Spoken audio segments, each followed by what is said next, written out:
രാഘവൻ ഒരു ഇടത്തരം ബിസിനസ്സുകാരനാണ്. കഴിഞ്ഞ കുറച്ചു നാളുകളായി അവന്റെ ജീവിതമാകെ കീഴ്മേൽ മറിഞ്ഞു. കയ്യിലിരുന്ന പണം നഷ്ടപ്പെട്ടു, ചെയ്ത കാര്യങ്ങളെല്ലാം പരാജയപ്പെട്ടു, മനസ്സിന് വലിയ അസ്വസ്ഥതയും ഭയവും. ആരോ തന്നെ നിരന്തരം നിരീക്ഷിക്കുന്നതായും തടസ്സപ്പെടുത്തുന്നതായും അവന് തോന്നി. എന്താണ് സംഭവിക്കുന്നത്?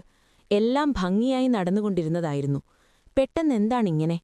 ആരുടെയൊക്കെയോ കണ്ണേറ് പറ്റിയോ? അതോ എന്റെ കർമ്മദോഷമാണോ? മനസമാധാനം തേടി രാഘവൻ ഒരു ജ്യോതിഷിയെ സമീപിക്കുന്നു.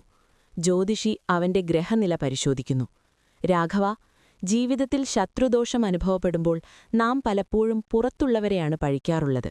എന്നാൽ ചിലപ്പോൾ ജാതകവശാൽ ഗ്രഹങ്ങൾ പ്രതികൂല സ്ഥാനത്തായിരിക്കാം, അല്ലെങ്കിൽ നാം അറിയാതെ ചെയ്ത കർമ്മഫലങ്ങൾ നമ്മെ പിന്തുടരുന്നുണ്ടാകാം.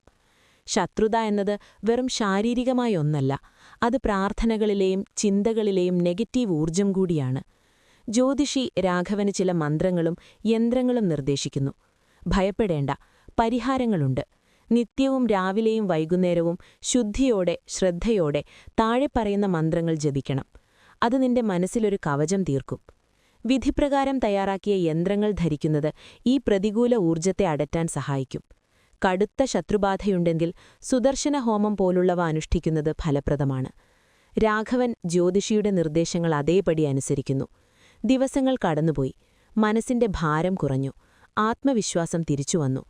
തടസ്സങ്ങൾ ഓരോന്നായി ഒഴിഞ്ഞുമാറി. തന്റെ ബിസിനസ് വീണ്ടും പഴയപടി ഉഷാറായി. ജീവിതത്തിലെ പ്രതിസന്ധികൾക്കു മുന്നിൽ പതരാതെ ഈശ്വരീയമായ വഴികളിലൂടെയും ശരിയായ കർമ്മങ്ങളിലൂടെയും ദോഷങ്ങളെ മറികടക്കാൻ കഴിയും.